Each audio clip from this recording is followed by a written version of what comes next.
Well, good evening and welcome to the Neighborhood Passions Affinity Network, presented by Google and Neighbor to Neighbor. I'm Valerie O.T. Nellis, and I'm going to be your host this evening. So, tonight we're going to focus on one of the eight neighborhood passions, neighborhood preservation. And our topic is the Nashville Nine. In Nashville, the Nashville Nine has successfully saved prominent landmarks such as Union Station, the Ryman Auditorium, the Shelby Street Bridge, which is a surprise to me. I didn't realize that. And so tonight we're going to learn more about this organization, the Nashville Nine Program, which will soon be accepting nominations, upcoming nominations for 2021. And to tell us all about it is Brian Mansfield.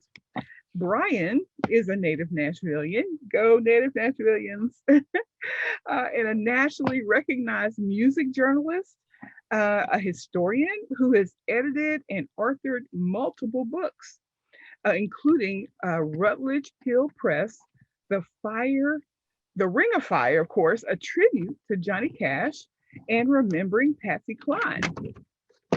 He currently serves as managing editor for Country Insider, a daily email newsletter for the country radio industry.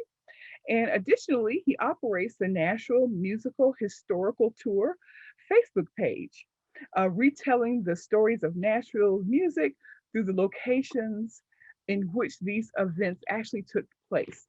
Uh, Brian is a graduate from Berklee College of Music with a BA in professional music, but he also attended Belmont University. He is a former member of the Country Music Association's board of directors and currently serves on the boards of Historic Nashville, which brings him here tonight. And the is it NECAT? Do they say NECAT? NECAT, NECAT yes. Network, which operates public access channels in the Nashville area. So, Brian, tell us, what is the Nashville Nine? The Nashville Nine is a list of endangered neighborhoods, properties, buildings, things that we are concerned that either through neglect or development or um, renovation will no longer be the historic, will no longer have the historic presence that we've come to know. And so each year we look around the entire city and try to find the properties that we are most concerned about, that we think are most likely to be gone soon if we don't do something about those. And as you mentioned, we start that nomination process about this time of year. So that'll be pretty soon, and then we announce each fall. So are you going to tell us how does a property get nominated for that? Well, we take suggestions from the community, and that's something that you can do through our website or through our Facebook page, pretty much any time of the year to kind of put it on our radar.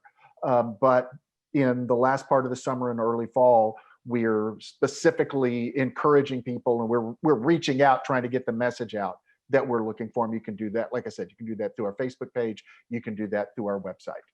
What is the basic criteria for a property to be qualified? Is it like be so many years old? Does it, I don't know, have Yeah. Usually it needs to be at least 50 years old. 50 is what puts you in potential running for being on the National Register of Historic Places. If you remember a few years ago, there was a concern about RCA Studio A and down on Music Row. And one of the concerns there was that that building had not been there for 50 years at that point.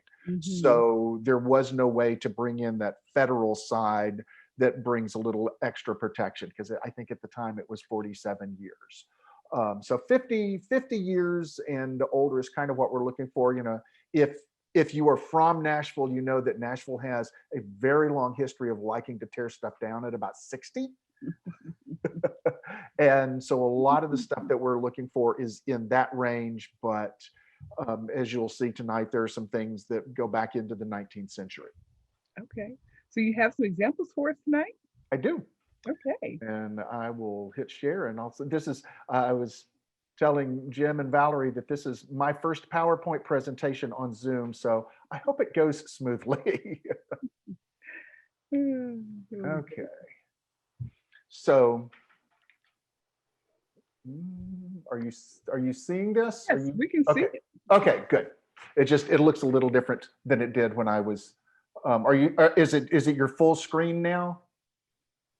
We're seeing all your whole screen, which You're includes seeing my the whole all your vista. directional icons and everything. Okay, okay.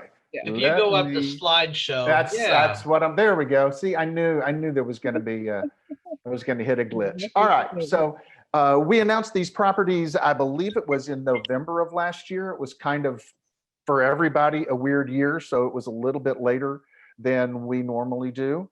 And last year, even aside from the pandemic, was such a weird year for Nashville historic locations that we could have. In a normal year, the tornado would have been all of our Nashville Nine. It damaged so many properties. This past year, we just had to choose one or two properties and use those as examples. For example, the Tennessee State Prison. So the Tennessee State Prison originally appeared on Historic Nashville's Nashville Nine in 2011 and returned last year with extra urgency. The state of the 5-story Gothic Revival prison, which opened in 1898, had been declining since a lawsuit prompted its closure in 1992. It was deemed overcrowded and unsanitary. But when an F3 tornado struck the grounds on March 3rd of that year, general deterioration turned into devastation. So the prison was built to replace one that was located between Church Street and Charlotte Pike near downtown. It was down around where I-40 is now. In fact, I think Jack's Barbecue on Charlotte was basically where the rear of that prison was. This prison was built on about 1,200 acres of land and cost $500,000 in 1898. It was made out of hand-cut stone, so it took several years to build. From almost the very beginning, it had a problem with overcrowding. It was notorious for that. It was designed to hold 800 inmates. The day it opened, it housed 1,200. The 6x8 cells were designed to hold one person. They usually held two, sometimes as many as four. James Earl Ray was incarcerated here for several years. In the 1950s, one of my favorite stories from the prison, there was a group of Black inmates created a singing group called the Prisonaires. And the governor at the time, Frank Clement, would have them sing at various public functions and even allowed them to be taken by bus to Memphis, where they recorded for Sam Phillips Sun Records. There, they recorded a million-selling record called Walking in the Rain. And one of the singers, named Johnny Bragg, claimed that he spent some time that day in the lobby of the studio talking with a high school kid who really wanted to record for Sam Phillips. And he gave the kid some singing tips, then told Sam, you really ought to give that Elvis kid a chance. Several of the country artists, including Johnny Cash, Ernest Tubb, George Jones, Loretta Lynn, and David Allan Coe, gave concerts here. B.B. King performed here as well. Riverbend Maximum Security Prison opened in 1989, and the old prison, as I said, was shuttered in 1992. The presence of asbestos has made the imposing structure at the main entry off limits for years. The site, once used in such movies as The Green Mile, Walk the Line, and Ernest Goes to Jail, was in such a state it could only be used for exterior shots. The prison, as you can see, suffered heavy damage during the tornado. A records building was destroyed. About 40 yards of a wall on the right wing was knocked down, making it even more unsafe than it had been before. I don't have firsthand information on the latest possibilities for the building and the land, but from what I've heard, several people have floated ideas of what could be done with it. And I think there's a good chance that we will lose some of the main structure. It's in the upper right-hand corner of this photo. You can kind of see where that front wall of the prison is just gone. But the imposing structure and we're going on to the next one. Let me back up. Sorry about that. The imposing structure and the hand-cut stone of the prison's main entry make it one of Nashville's most distinctive architectural treasures. The destruction caused by the tornado may mean that not every part of the prison can be saved, but it would be a tragedy to lose all of it. I didn't realize how bad it was. I passed by it on the interstate, and that side of it doesn't look so bad. Right. Like, wow. Yeah, it's the other side from this picture that just it just has the wall sheared off it, and as you can see, there's a building behind it that's gone. I mean, they lost cars. It wasn't just that they couldn't use them anymore; they lost them. And so, yeah, it was really bad, and it was in rough shape to begin with. Okay, up next is the Henry Allen and Georgia Bradford Boyd House, which is at 1601 Meharry Boulevard. It's currently owned by Fisk, and it's a symbol of one of the most powerful narratives in the city's history, the ongoing struggle of African Americans to make the transition from enslaved persons to full-fledged citizens in Nashville. The lives and careers of the house's two occupants, Dr. Henry Allen and Georgia Bradford Boyd, impacted countless African Americans in this city and nation, as well as groups around the world. The couple touched every segment of Nashville's African American community. Dr. Boyd served as president of Citizens Bank and is a founder of the National Baptist Publishing Board and the National Baptist Convention of America. He published Nashville's African American newspaper, the Nashville Globe, and served as a director of Supreme Liberty Life Insurance Company. Dr. Boyd was also executive secretary of the Nashville Colored YMCA, as well as secretary of the National Sunday School Congress of the National Baptist Convention of America. Lastly, Dr. Boyd was a Fisk trustee and part of the group of influential Black men who convinced the Tennessee General Assembly to bring Tennessee State University to Nashville. Georgia Boyd was part of Nashville's vibrant Colored Women's Club movement, and for more than half a century, she dedicated her life to improving living conditions for African American women and, by extension, all African Americans in Music City. Her membership and work alongside organizations such as the Tennessee State Federation of Colored Women's Clubs, Day Home Club, Phyllis Wheatley Club, and the National Association of Colored Women's Clubs places her among the most active warriors in the struggle for gender and racial equality in this city. This house is a testament to their lives and stands as a monument to the triumphs, joys, and sorrows that define the African American experience in Nashville. It is a sacred part of North Nashville's built environment that should not be demolished. One of the issues here is that Fisk University, for those of you that know that campus, has some of the most beautiful architecture in this city. Unfortunately, it doesn't have the level of endowment or funding to necessarily keep all of these beautiful old buildings up. And this is one that really could go either way. For an example of what could be done with it, just around the corner from there is the John Work House that was in this kind of shape a couple of decades ago, has been restored and is just a gorgeous, gorgeous structure. We'd love to see something similar done with that. I could go through some of these pictures and show you just how bad things are. This is the front of the house. This is the one that just breaks my heart. And it's just, it's been open to the elements for years. So we don't even know what the extent of the damage is, but it will not be a cheap project, but it is something that we hope they can find a use for and can find some funding to take care of. It came last year, I think it came within a few weeks of being torn down. Brian, so the ones you're showing us now are currently the Nashville Nine, is that right? That's correct. This is the current Nashville Nine. Yeah, we announced these in November of last year. Okay. All right, up next is nearby at 2012 Meharry Boulevard, the Z. Alexander Looby House. And I find this one so fascinating. I knew this story, but I didn't know the location of this until just a few years ago. Having grown up south of Woodmont, I don't know much about Northwest Nashville, north of downtown, that side. Anything on the other side of the Cumberland River, I just don't know very well.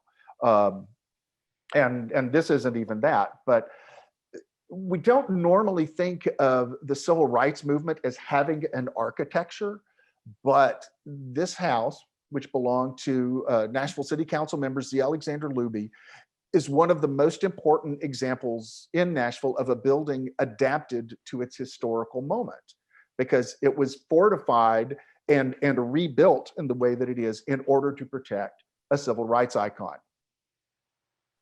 Z. Alexander Looby was born in Antigua in 1899, immigrating to the US when he was 15. He earned his degrees at Howard University, Columbia University, then New York University, moving to Nashville in his 20s to take a job as an assistant professor at Fisk. He was the most important civil rights attorney in the state and one of 2 Black city councilmen in Nashville when his home was bombed on April 19th, 1960. When Looby and his wife, Grafta, bought the house, it was a white clapboard cottage. By the time the house was bombed, the Loobys had encased it in brick, possibly in response to attacks against the homes of other civil rights leaders throughout the South. So let's put the April bombing in context of what else was going on in Nashville and in the South at the time. The sit-ins at the Woolworth's lunch counter in Greensboro, North Carolina had started on February 1st. They began in Nashville a few days later and would continue for nearly a month after the bombing, when 6 downtown stores finally agreed to serve Black customers at their lunch counters. Bombings were not unheard of in Nashville at the time. There had been a series of labor-related bombings in the early 1950s, and the Looby bombing was at least the 3rd related to racial integration, following the bombing of Hattie Cotton Elementary in 1957 and the Jewish Community Center on West End in 1958. In the weeks leading up to the bombing, Black residents held a prayer vigil outside the home of Mayor Ben West. Thurgood Marshall, then chief counsel of the NAACP, drew a standing room only crowd of 4,500 at the Fisk University Gymnasium. Martin Luther King was scheduled to speak at War Memorial Auditorium on the 20th. King's appearance ended up being held in that larger Fisk Gymnasium, but his speech was delayed by an hour the next day because of a bomb scare. When he finally came to the podium, King told some 4,000 people that diehards should know by now that bombs will not stop us. The Loobys had been lucky to escape with their lives the night before. Not only did the bomb destroy much of their house, it blew out 140 windows at nearby Meharry Medical College. At the time, there was a large picture window at the front of the house, which you can see here. The bombers missed it by about 4 feet. If you look at this picture, you can see the picture window, and then to the bottom left, you see how part of the house is basically just sheared off. That's where they think the bomb hit. And it just, I mean, you can see the kind of damage that it did to the house. If it had gone through the picture window, it almost certainly would have killed Alexander and Grafta, who were asleep in a back bedroom and escaped uninjured. At least 3,000 people marched to City Hall, marched to the courthouse later on April 19th to insist that Mayor Ben West take steps to de-escalate the violence that was going on in the city. This is a Tennessean photograph from James Robertson Parkway, and you can see them lined up 3 across, 1,000 deep, marching to the courthouse. The Loobys rebuilt the house, again, in response to the bombing. The Loobys were told, like I said, that the bombers had tried to throw the dynamite through their dining room window. So if you remember back those first photos, there was no window on what had been the front of the house. The entrance was not at the front of the house. It was on the side in the driveway that you see here. And the other thing you'll notice is that there aren't large windows in the house now, and everything is raised, which would make it much harder to throw a bomb through. The Loobys also had a bomb shelter installed. The house, we're not sure what's going to happen with the house. It's in private hands right now. We have not been successful tracking down who actually owns the house and is in charge of it. But it's currently, like I said, unoccupied, off limits to visitors. This is just too great a piece of Nashville history to be left just sitting there. Are people able to buy these homes, these Nashville Nine? Are they, if well, they're for sale, are they? If this one was on the market, yes, but it's not, and nobody really knows who owns it. You know, you see the signs on this. The driveway was turned into a parking lot sometime in the last couple of years. But I was out here about 3 or 4 years ago, and those signs weren't up. It was just a house sitting there with weeds growing up. The owners listed for the property were not Nashville people. I think they were based in Houston. I think this had maybe belonged to it was somehow connected to Howard University for a while, and I don't remember the specifics of that. If the people that owned it had Howard connections, or if Howard owned it and sold it to them, or exactly what. But I see a hand up. Helen, you have a question? I did, but he answered it when he was saying that about the Howard University. I was going to say who paid the property taxes if they could find out who owned the property that way, but he answered it. With saying who was with Howard University. Yeah, I think the people that are listed have passed on, and so we just haven't been able to follow the paper trail all the way. All right, so up next, another property that has been on. In fact, I believe this was part of the original Nashville Nine, but as a group, the first Nashville Nine was in 2009, and one of the 9 listings that year was Nashville's neon signs. And this is probably the most famous and the most beautiful of the neon signs. Sign for the old Dorado Motel at 2806 Buchanan Street. It's at the corner of Buchanan and Ed Temple Boulevard. It's the only remaining reminder of the once prominent El Dorado Motel. The Green Book listed El Dorado opened in 1957 under the ownership of George Driver, a restaurant operator, and Bill Otie, a chain grocer. And Valerie, how is Bill related to you? He is my father's cousin. Okay. So their fathers were brothers. Okay. As I did my research on this, I began to realize just what a prominent name Otie was in this town in the 50s and 60s, because I kept seeing Oties in the newspapers that I was reading, and then I started seeing the name all around town on real estate signs and things like that. So Driver and Otie were the first Black business owners in Nashville to receive a federal Small Business Administration loan and a $112,000 participating loan for improvements they received in 1963, which is what they were trying to do with the rendering you see here. It was the largest for any Black-owned business in the country at that time. The Nashville Christian Leadership Council, the NCLC, arranged for Harry Belafonte and Dr. Martin Luther King to stay in this hotel when they were going to be in town for Belafonte's Southern Christian Leadership Conference sponsored concert at the Ryman Auditorium in September of 1961. Unfortunately, Belafonte fell ill in New York and was hospitalized there, forcing the cancellation of the concert. Sometimes you will hear that Belafonte stayed here before falling sick. That apparently is not the case. He seems to have fallen ill in New York and never made it to Nashville.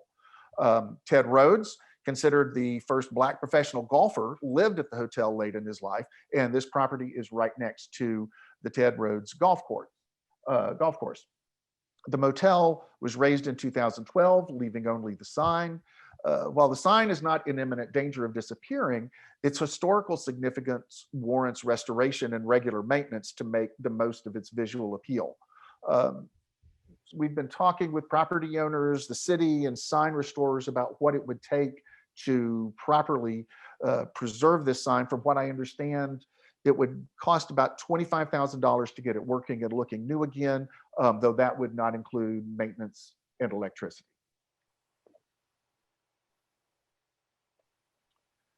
Continuing on is the Hopewell Missionary Baptist Church. This is another example of the tornado damage from last March.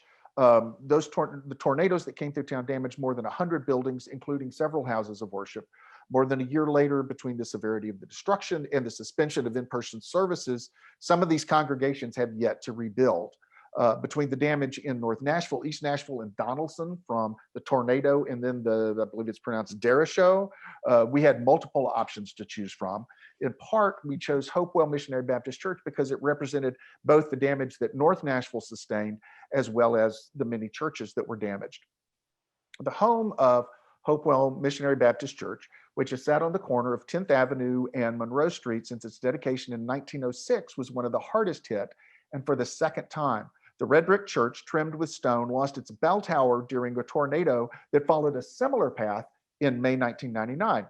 The steeple was destroyed again in March of last year, and that was only part of the damage that the building sustained. The church building, with its Excuse me. oh, Sorry. sorry, you did that just as I lost my place. So the church building, with its gabled bays facing both 10th and Monroe and its Gothic or Romanesque details, was designed, and I'm going to pronounce his name wrong, but I believe it's Henry Geibel, Gibel, a Nashville architect who immigrated from Switzerland in the 1880s. He also had a hand in designing the original Nashville Carnegie Library, now demolished, and the Nashville Arcade.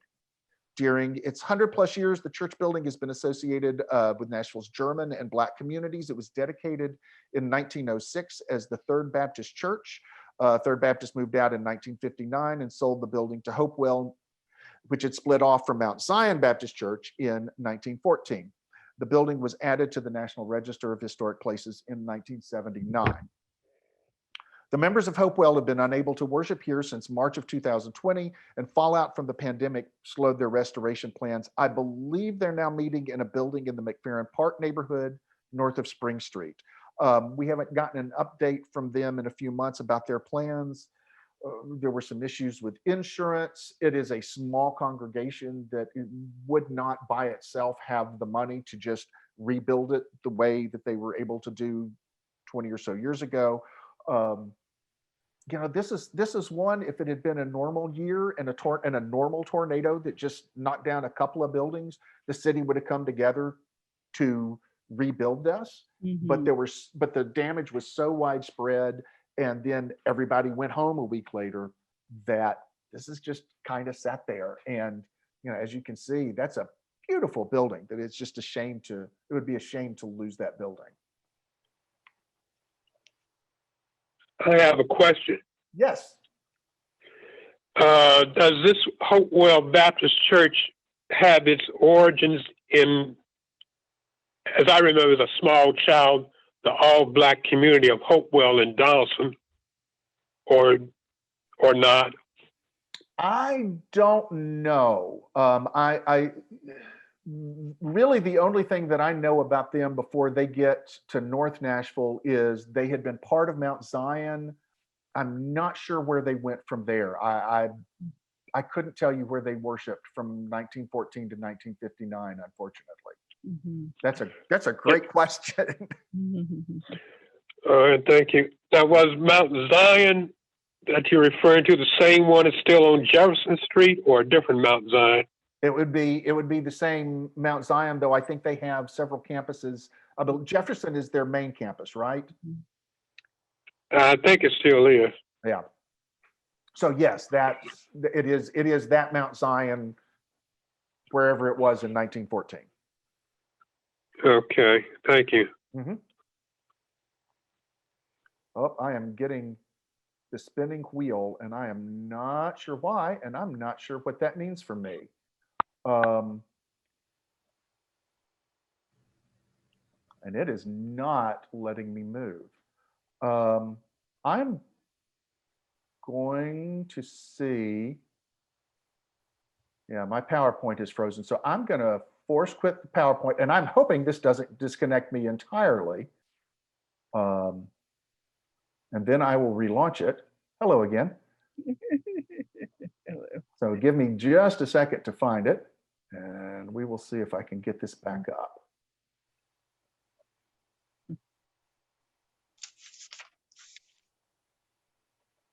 I'm so happy to see so many of those facilities in the African American community. That history about the Looby house, I've passed that house so many times and had no idea of its significance. That's part of what fascinates me about Nashville, is that happens with so many things, and it's amazing because once you see it, you never see that property the same way again. True. Very true. All right.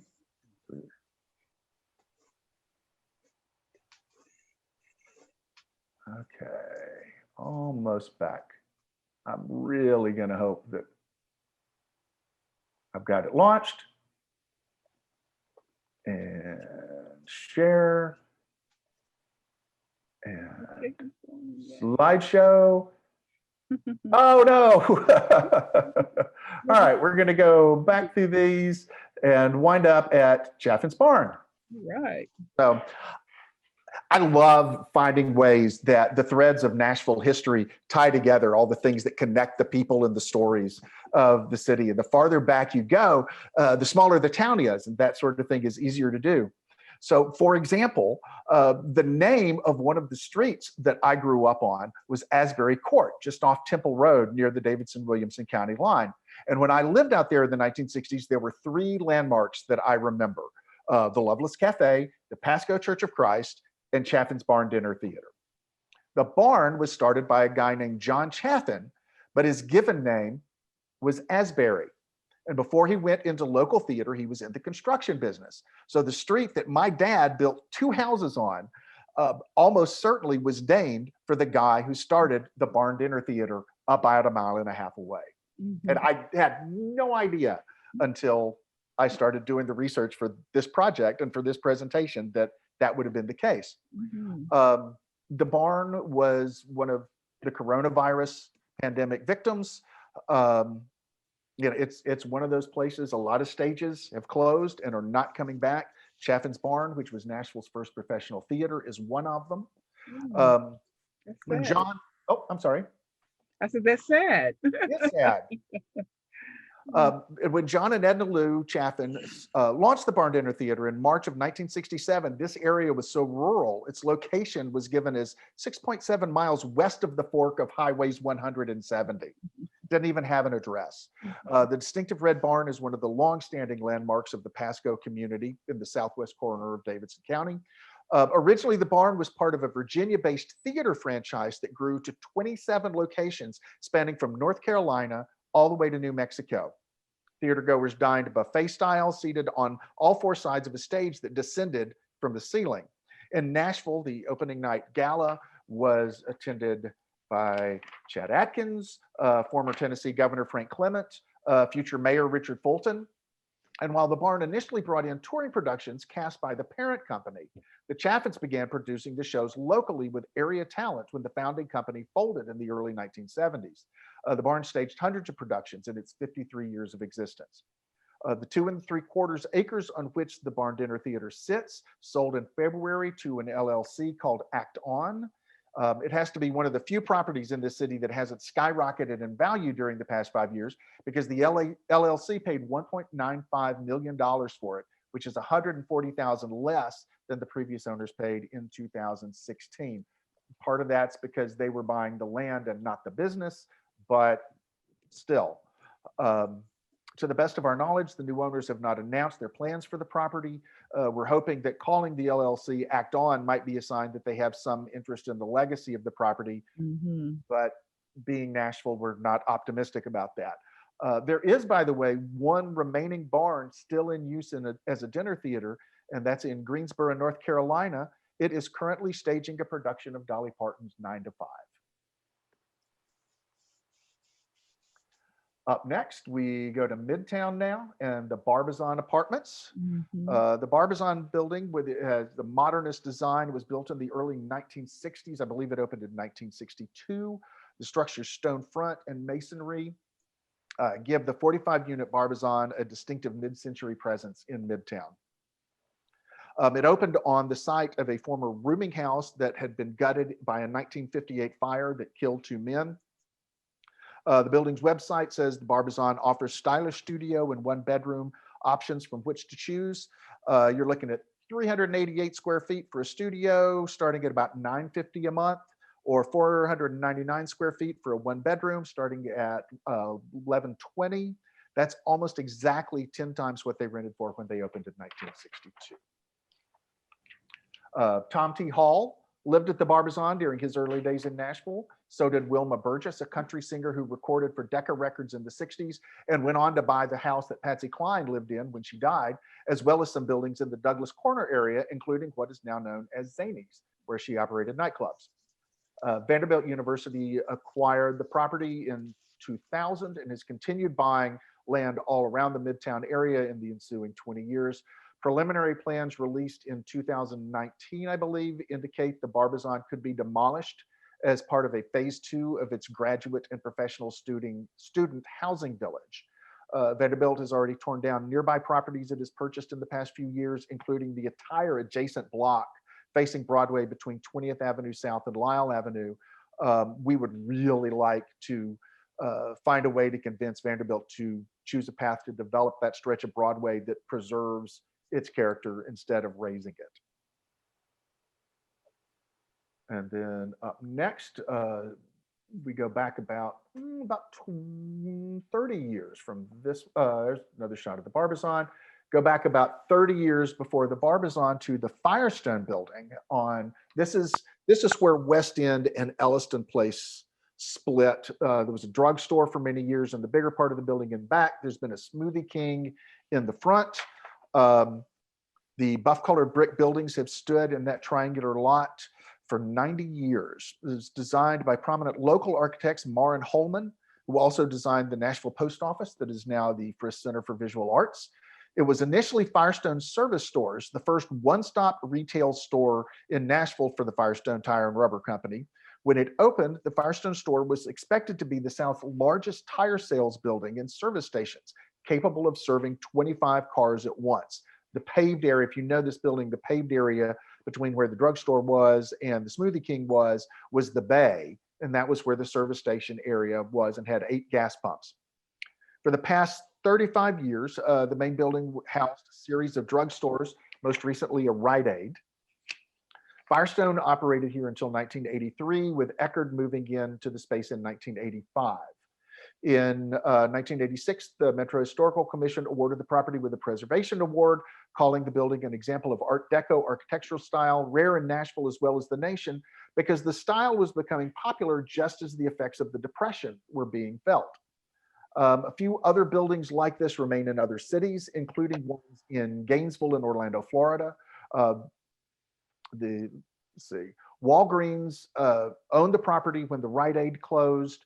It has since been purchased by an LLC called GTOM West End, which expects to purchase the buildings behind it, where Rotier's was on the Elliston Place side, where Emma's Florist and the Hero's Kitchen are. Or if you go back to the 1970s, this was where Julian's, one of Nashville's fine dining restaurants at the time, was located.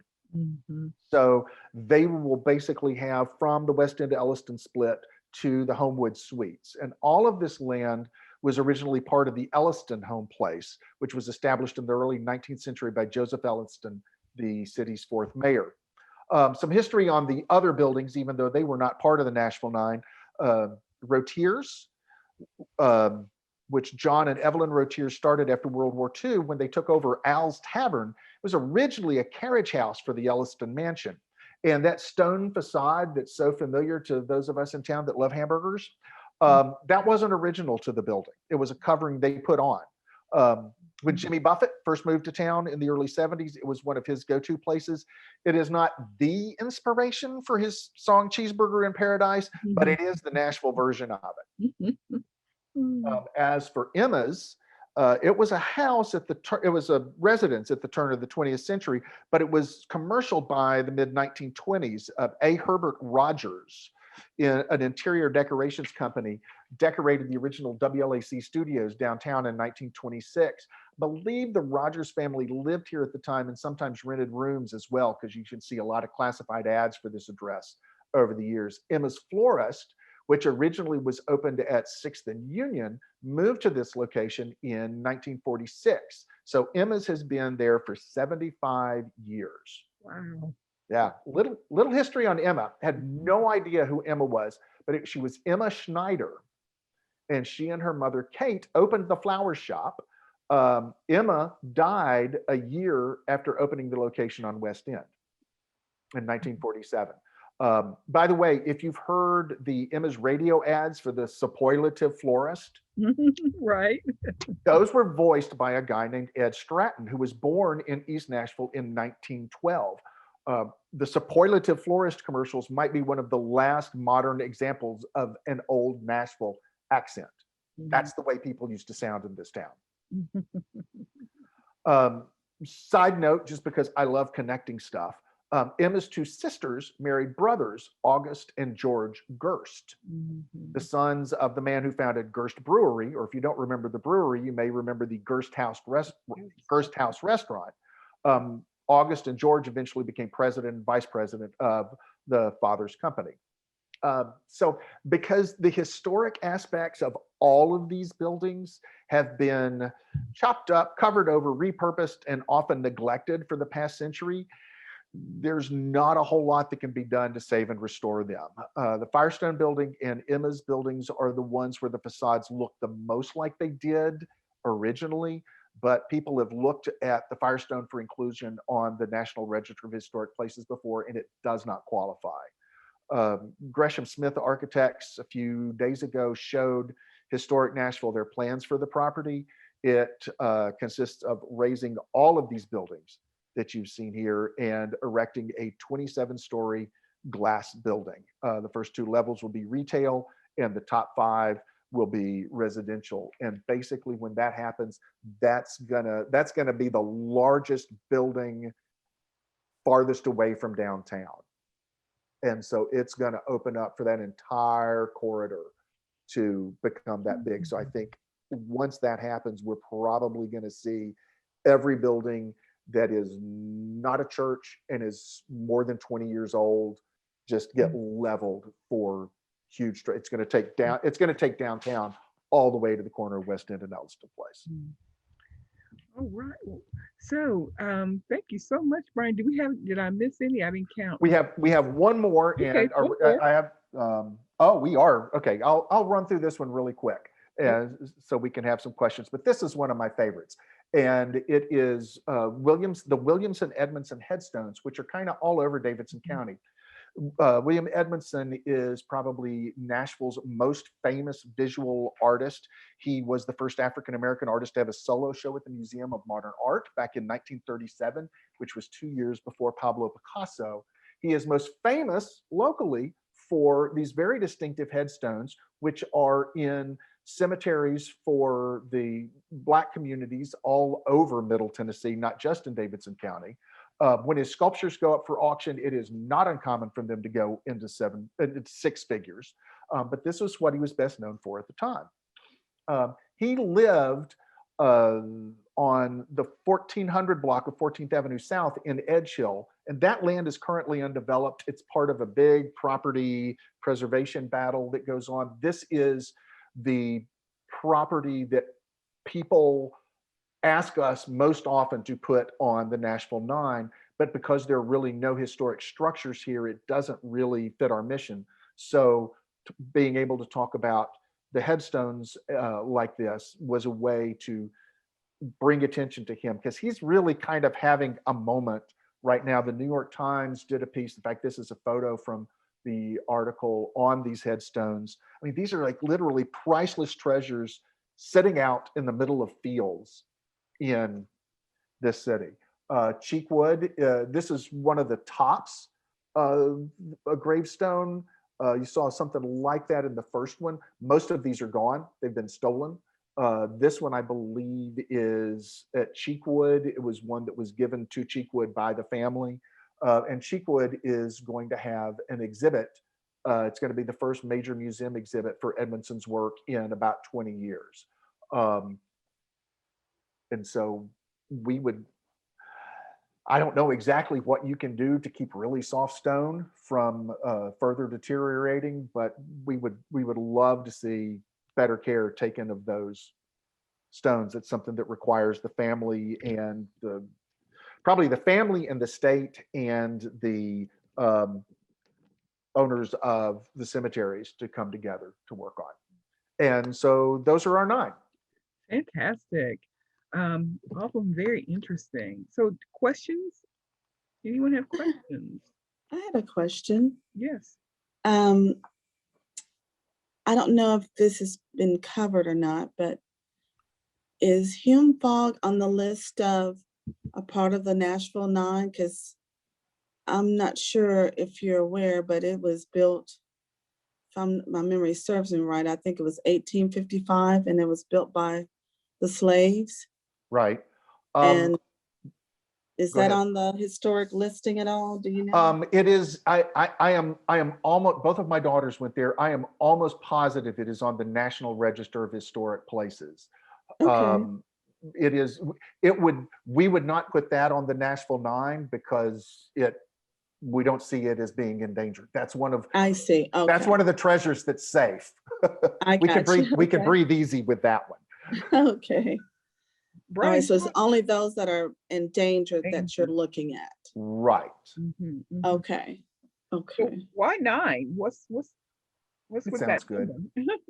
It just it flows off the tongue. I mean, Nashville 7, just Right.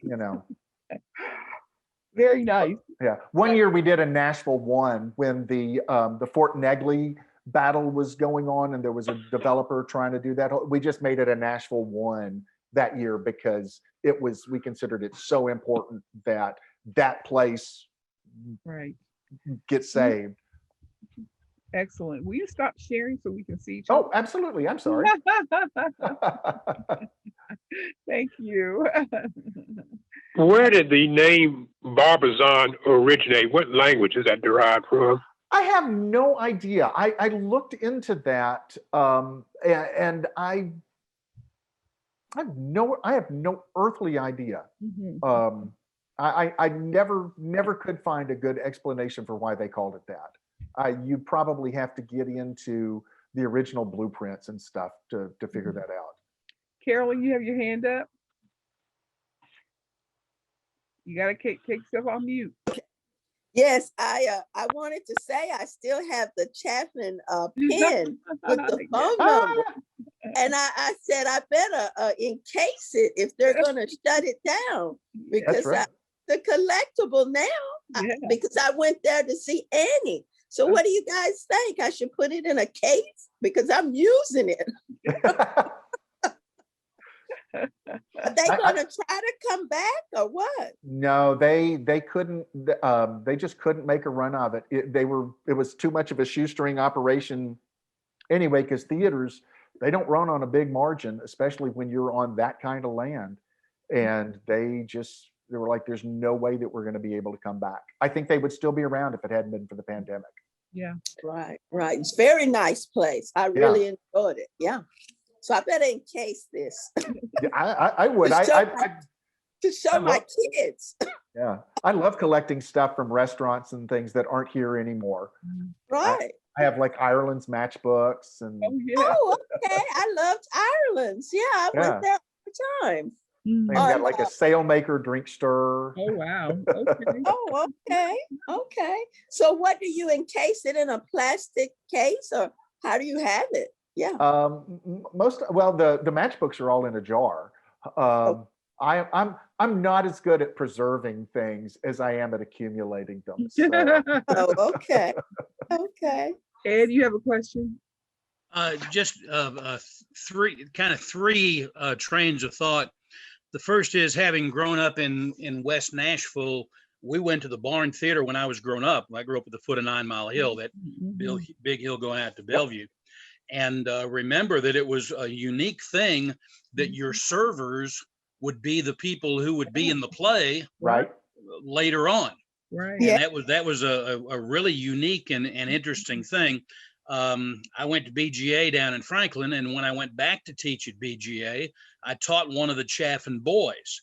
And you talk about them continuing. None of the family really wanted to continue that over the years. There was COVID, there was all this other stuff, but as often happens, the children and the grandchildren have other interests.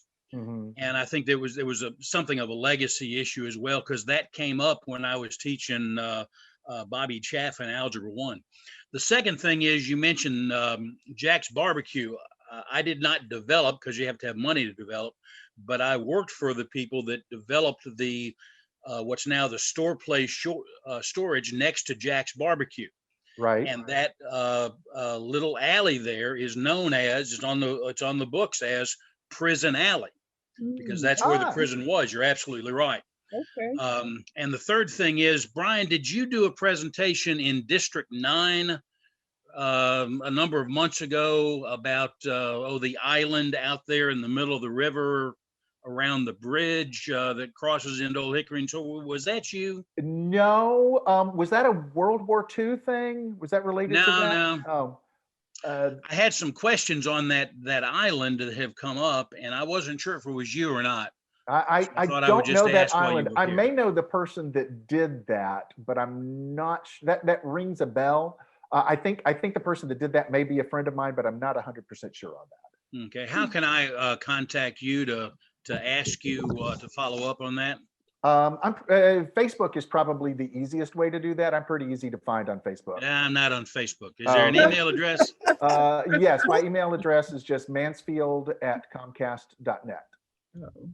Mansfield at comcast.net. Comcast.net. Yep. Just Mansfield, no Brian. Yep. Just no Brian, just Mansfield. .net. Yep. Great. Thank you. I appreciate it. Thing. All right. Any other questions before we close out tonight? Well, Brian, thank you so much. So much great. Well, I do have one question. Oh, sorry. I'm sorry, Thomas. I didn't see you there. Go ahead. Yeah, I just jumped in. Whatever became of Third Baptist Church that used to be located on Monroe Street? In other words, where are their descendants? That's a great question. I have only researched the building. I haven't researched the congregations. And so now you guys have me wondering about the history of Hopewell and what ended up happening with Third Baptist. I just don't know. I have never gone down that path. Okay. Right. Anybody else? Well, thank you. This has been fantastic. I appreciate all this great information. And audience, I appreciate all your wonderful questions. We look forward to seeing you all next week. We're going to be having Pratik Dash and Joseph Gutierrez, we're going to discuss how to support our Asian neighbors. Again, remember, great neighborhoods don't happen by accident. Find your neighborhood passion and work hard to make your neighborhood a safe and vibrant place to live. Good night, everybody. Thank you so much. Take care. Bye-bye. Thank you so much. And thank you for having me. I really enjoyed doing this. Thank you, Brian.